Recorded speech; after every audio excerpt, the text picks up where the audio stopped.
They said the rain that day would never stop. And maybe it didn't.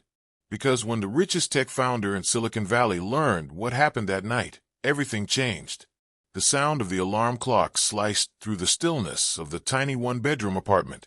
5 a.m. again. Marion Johnson sat up slowly, her back stiff from the couch she'd been sleeping on for months. The old leather had cracks that matched the lines on her hands. Hands that had cared for patients, changed bandages, and carried more weight than any woman should have to bear alone. The air smelled faintly of yesterday's instant coffee. She rubbed her tired eyes and glanced toward the closed bedroom door. Behind it slept her reason for everything, Ethan. Her son. Her heartbeat. Her second chance at life after her husband's passing 8 years ago. Marion moved quietly, not wanting to wake him yet.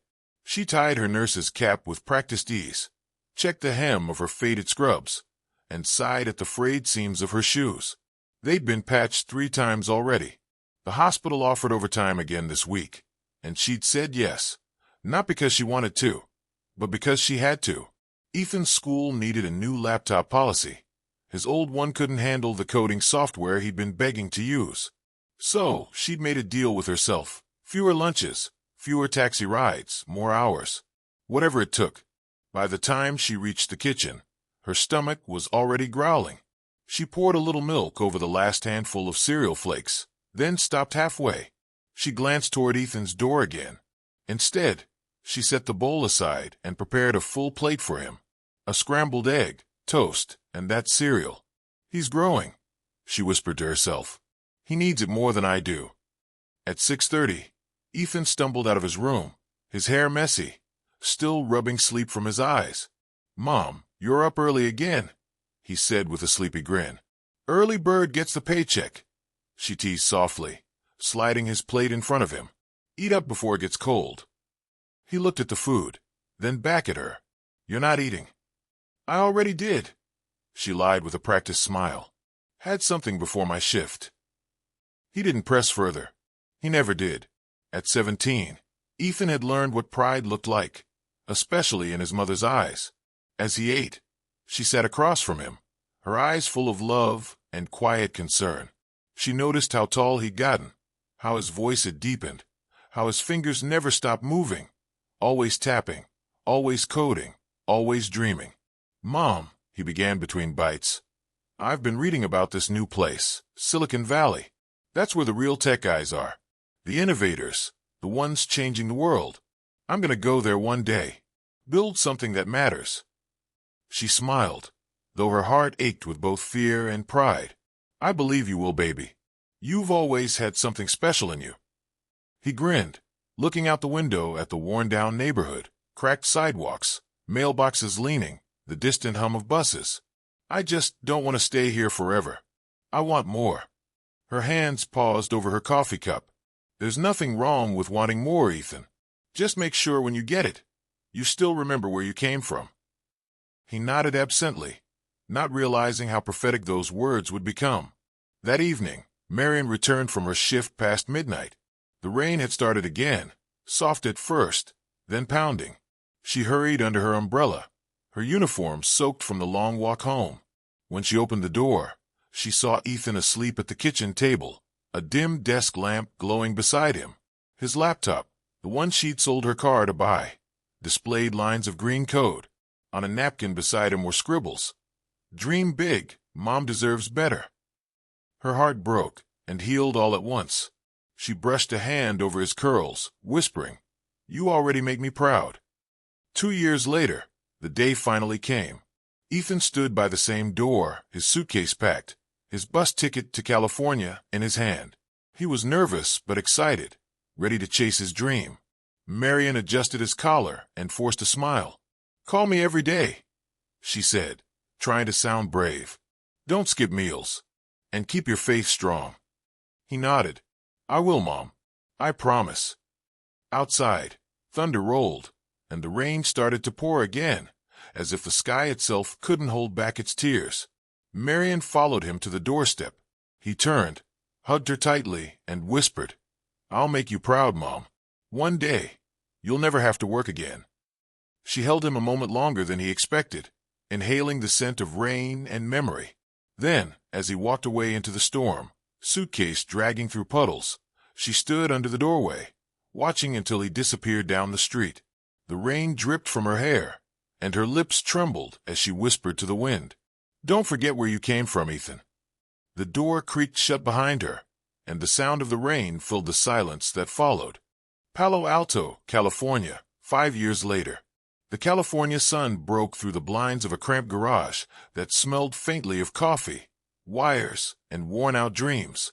That was Ethan Johnson's world, or at least, it had been for the past 3 years. He sat hunched over his computer, headphones clamped tight, eyes locked on the cascading lines of code that filled his screen. The glow from the monitor painted his face in hues of white and blue. The room was a mess: pizza boxes, Red Bull cans, notes pinned to the wall that read things like "Disruption starts small," and "Dreams don't sleep." Ethan didn't look like the future billionaire the world would come to know. His hair was a mess, his shirt was stained, and he hadn't shaved in days. Yet his mind, sharp, unrelenting, was already living 5 years ahead of the world. He typed the final line of code, hit run, and held his breath. The algorithm blinked to life, faster, cleaner, smarter than anything he'd seen before. "Gotcha," he whispered under his breath, a slow grin forming. Cipher Cloud is alive. It was his masterpiece, an AI-powered security protocol that could identify and neutralize digital threats before they even reached the user's system. Not just antivirus software, a digital guardian. But when he first presented it to investors, they laughed. They said he was too young, too ambitious, too naive. Some even said, "You can't compete with the big boys, kid." Still, he kept building. Every rejection letter only fueled him. Every sleepless night brought him closer to perfection. And then, one morning, Maverick Capital Ventures called back. They didn't just want to meet, they wanted to invest. Fast forward 6 months later. The same garage had been replaced with a glass-walled office overlooking downtown Palo Alto. Ethan stood before a conference table surrounded by venture capitalists, journalists, and engineers. Behind him, the screen displayed the name that would soon become a global phenomenon, Cipher Cloud Technologies. He wore his first tailored suit that day, navy blue with a subtle silver tie. His voice carried confidence and purpose. "Our goal," he said, pacing smoothly, "is to make data privacy not a privilege, but a right. Cipher Cloud isn't just protecting servers, it's protecting lives." When he finished, there was a long pause. Then applause. The deal closed at $15 million in initial funding. By the end of the year, Cipher Cloud was valued at $1.2 billion. Ethan Johnson, the boy from Atlanta who once coded on a second-hand laptop his mother had sacrificed everything to buy, had become the youngest black tech billionaire in Silicon Valley. But with success came the drift. Now, his days were filled with back-to-back meetings, keynote speeches, photo shoots, and headlines. His nights were quiet, too quiet. He'd traded peace for progress, family for fame. "Ethan, your mom called again," his assistant, Chloe Reynolds, said one morning, tablet in hand as she followed him into his office. He looked up from his laptop briefly. "Which one? The office line or my personal?" "Both," she replied. "She said she just wanted to hear your voice." Ethan sighed. "I'll call her later. Schedule a reminder for next week, yeah?" Chloe hesitated. "You've said that 3 weeks in a row." He shot her a polite but distant look. "I know, Chloe. Just later." She nodded and left, the door clicking softly behind her. That evening, Ethan sat alone on the balcony of his penthouse, overlooking the glittering city. The skyline shimmered like the future he'd always imagined, cold, bright, untouchable. He scrolled through his phone, seeing dozens of unread messages, board members, journalists, potential investors. At the bottom of the list was one from Mom. "Ethan, are you eating okay? I saw you on TV. I'm proud of you, baby. Love you always." He smiled faintly, then locked the screen and slipped the phone back into his pocket. "Tomorrow," he told himself. "I'll call her tomorrow." But tomorrow never came. A week later, the morning sunlight streamed across the polished marble floors of San Francisco International Airport. Ethan walked briskly through the private terminal, suitcase in one hand, phone in the other, Bluetooth earpiece in place. Tokyo conference's agenda is set, Chloe said through the headset. Your team's already there. Perfect. Wheels up in 20, Ethan replied. Just then, his phone buzzed again. A familiar name flashed on the screen. Mom. He glanced at it. For a moment, something in his chest stirred. But then, a group of investors approached, waving excitedly. He exhaled, declining the call. Tell her I'll call later, he said softly, sliding the phone into his pocket. The private jet engines roared to life behind him. As he climbed the stairs and the wind whipped around him, he paused to look at the clouds gathering above the runway. Somewhere far away, another storm was brewing, one that money couldn't control and success couldn't stop. He didn't know it yet, but his mother was about to step into the rain. The rain had been falling all day, that kind of endless downpour that seemed to wash color out of the world. By the time Marion Johnson stepped off the airport shuttle, the streets of downtown San Francisco shimmered with reflections, gold, silver, and the restless glow of neon lights bouncing off the wet pavement. She tightened the belt of her old beige coat and adjusted the scarf around her neck. The fabric was damp and clung to her skin, but she didn't care. She was excited. Her baby, her Ethan, was finally a man. The boy she once walked to school through Atlanta rain was now one of the most talked about names in Silicon Valley. The thought alone warmed her more than any jacket ever could. Her small suitcase rattled behind her as she made her way toward the line of waiting cabs. The driver, a middle-aged man with a tired smile, helped her in and asked, "Where to, ma'am?" Marion's eyes brightened. "The Golden Gate Royale Hotel, please." The driver raised a brow. "That's a fine place. You visiting someone important?" Her lips curled into a gentle, proud smile. "My son. He's well. He's one of those tech people now. I wanted to surprise him." The driver chuckled. "Must be a good son if you're flying all this way in this weather." She nodded softly, eyes glistening. "He's the best thing I ever did." By the time they pulled up to the Golden Gate Royale, the rain had turned fierce, sheets of it slapping the marble steps of the entrance. The hotel's massive golden doors gleamed under the chandelier light, spilling through the glass. Guests in tailored suits and designer dresses rushed in and out, shielded by doormen holding oversized umbrellas. Marion clutched her small suitcase and stepped out. Her shoes squelched against the wet pavement. The cab drove off, leaving her under the shimmering awning of the most luxurious hotel she'd ever seen. For a moment, she stood there, looking up, taking it all in.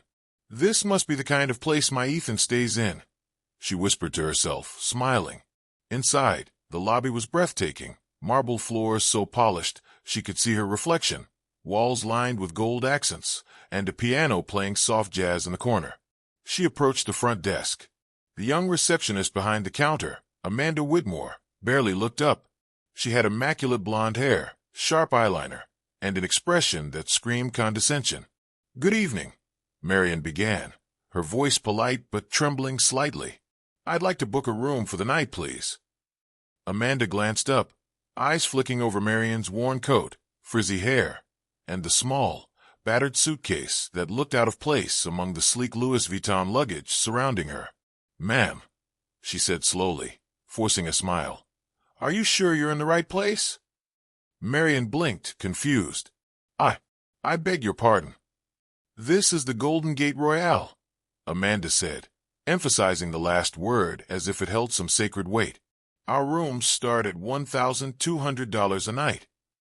Marion's smile faltered, but she straightened her back. "That's all right. My son will take care of it. He's Ethan Johnson." Amanda paused. "I'm sorry, who?" "Ethan Johnson," Marion repeated proudly. "You must have heard of him. He runs Cipher Cloud Technologies." The receptionist exchanged a smirk with her co-worker. "Oh, really? The Ethan Johnson? The billionaire?" "Yes," Marion said, unaware of the sarcasm dripping from Amanda's tone. "He's my son. I came to surprise him. He should be back soon." Amanda's fake smile vanished. "Ma'am, I don't think this is funny." "I'm not joking," Marion said softly, holding her small purse close. "You can call him." Amanda cut her off. "We don't bother guests with unverified claims." Now, if you'll excuse me, we have other customers waiting. Please, Marion pleaded, her voice trembling. I just need somewhere to stay. I've come a long way. The receptionist leaned over the counter, her voice low. I said, this hotel is for our kind of guests. I think you'd be more comfortable somewhere cheaper. A few people in line glanced over, some snickering, others avoiding her eyes. Marion's face flushed with humiliation. I have money, she said weakly, digging through her purse for cash. A few damp bills, carefully folded, slipped onto the counter. Amanda sighed, snapping her fingers at the nearby security guard. Carl, please escort this woman outside. She's disrupting our service. The guard, a tall man in a black suit, approached. Ma'am, I'm going to have to ask you to step outside. Marion's voice cracked. Outside. It's raining. He didn't respond, just took her suitcase gently but firmly and rolled it toward the doors. Please, she whispered again. Just one night. I just need to wait for my son. Ma'am, this isn't a shelter, Amanda said flatly, turning back to her computer. The next moment, the doors opened with a gust of wind and rain. The guard placed her suitcase beside her and shut the glass doors firmly behind her. Inside, laughter and warm lights. Outside, cold rain and silence. Marion stood there for a long time, too stunned to move. Her hair was soaked, raindrops sliding down her face like tears. She hadn't yet realized she was crying. The city lights blurred in her vision as thunder cracked above. She sat down on the curb, her small suitcase beside her, shivering beneath the merciless storm. Cars passed, splashing water onto the sidewalk. No one stopped. She looked up at the glowing hotel sign, the Golden Gate Royale, and whispered, if only they knew whose mother they pushed away. Her voice faded into the rain, and somewhere miles above the clouds, her son's jet streaked across the sky, unaware that his mother sat alone below, drenched, humiliated, and heartbroken. The cold rain still clung to Marion's coat as she stepped into the dimly lit lobby of the Redwood Inn. It was a world apart from the marble opulence of the Golden Gate Royale, old oak furniture, a flickering fireplace, and the faint smell of cinnamon and coffee. But it was warm, human. Behind the front desk stood Mr. Lewis, a middle-aged man with kind eyes and a flannel shirt. He immediately noticed her soaked clothes and trembling hands. Good evening, ma'am. You look like you've been through quite a storm, he said gently. Marion forced a weary smile. I suppose I have. I need a room. Just for the night, please. Without asking for more, Mr. Lewis grabbed a towel, handed it to her, and said, Don't worry about the payment right now. Let's get you warm first. Tears welled in her eyes. Small acts of kindness meant more than words could say. Later, with a steaming cup of tea in hand, she sat by the fireplace. Mr. Lewis joined her for a moment, curiosity flickering in his gaze. So, what brings you to the city? He asked. Marion smiled faintly. My son lives here. Ethan Johnson. He's done very well for himself. I thought I'd surprise him. It's been years. Mr. Lewis nodded, visibly impressed. Ethan Johnson, as in the tech guy. Cipher Cloud. Her smile widened with maternal pride. Yes, that's my boy. He grinned. You must be very proud. That company's changing the world, you know. I just hope he's happy, she said softly, her voice trailing off. Mr. Lewis didn't pry further. You get some rest, Mrs. Johnson. The world can wait till morning. Later that night, as Marion drifted into sleep, the city outside pulsed with wealth and ambition, unaware that the woman resting in that tiny inn had given the world one of its brightest minds. The next morning, sunlight streamed through the curtains. Marion walked down to the lobby, refreshed and hopeful. On the TV behind the counter, a news anchor announced cheerfully, Breaking news, Cipher Cloud billionaire returns to the Bay after signing a $200 million deal in Tokyo. Marion froze, her lips parting in joy. He's home, she whispered. Mr. Lewis looked up and smiled. Looks like today's the day, Mrs. Johnson. She nodded, eyes sparkling. Yes, I'm going to see my son. As she walked out the door, umbrella in hand, the rain had stopped, but destiny had only just begun to pour. The glass towers of Cipher Cloud headquarters gleamed in the early morning sun. Ethan stepped out of his black Maybach, flanked by photographers and reporters eager to catch a glimpse of the young billionaire fresh from Tokyo. His phone buzzed nonstop. Investors, journalists, the usual chaos. Then came Chloe's hesitant voice behind him. "Sir, there's something you should see." Ethan turned, still scanning his emails. "Can it wait? I've got a board meeting in 10. She shook her head. "It's about your mom." That stopped him cold. "My mom." Chloe swallowed. "We got an email last night from someone at the Redwood Inn. Said she'd been looking for you. That she stayed there after being turned away from the Golden Gate Royale." The name hit him like ice. The Golden Gate Royale. The same hotel he'd just partnered with for a $40 million joint deal. He froze, memories flashing. The ignored calls, the postponed messages. The "tell her I'll call later." "Get the car," he said quietly. Now, at the Redwood Inn, Ethan burst through the doors, breathless. Marion sat in the small dining area, a blanket around her shoulders, a cup of tea trembling in her hands. When she saw him, her eyes filled instantly. "Ethan." He dropped to his knees beside her. "Mom, I am so sorry. I didn't know. God, I didn't know." She touched his face gently. "You're here now. That's what matters." But when he heard how she'd been humiliated, mocked, pushed out into the rain, something inside him broke. His jaw clenched. "They'll regret it," he muttered. Ethan, no. But he was already gone. The next morning, chaos erupted outside the Golden Gate Royale. News vans, cameras, and reporters crowded the entrance. Ethan Johnson stood before them, cameras flashing like lightning. "Mr. Johnson, is it true you're terminating your partnership with the Golden Gate Royale?" A reporter shouted. He looked straight into the lens. "Yes, effective immediately." A murmur swept through the crowd. He continued, voice calm but sharp as glass. "Last week, this hotel turned away a guest because she didn't look wealthy enough. That woman was my mother." Gasps. Cameras zoomed in. Inside, the hotel's executives froze as his words broadcast live across every major channel. Ethan's gaze cut through the crowd. "You pushed my mother into the rain, and now you'll feel what true cold feels like." Within hours, the hotel's stock crashed.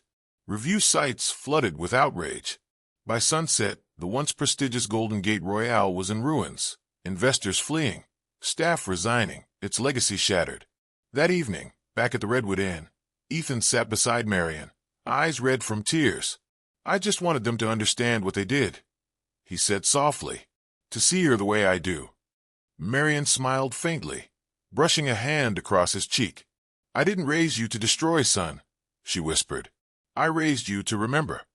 True greatness isn't found in power or wealth, but in remembering where you came from and who waited for you when the world turned away."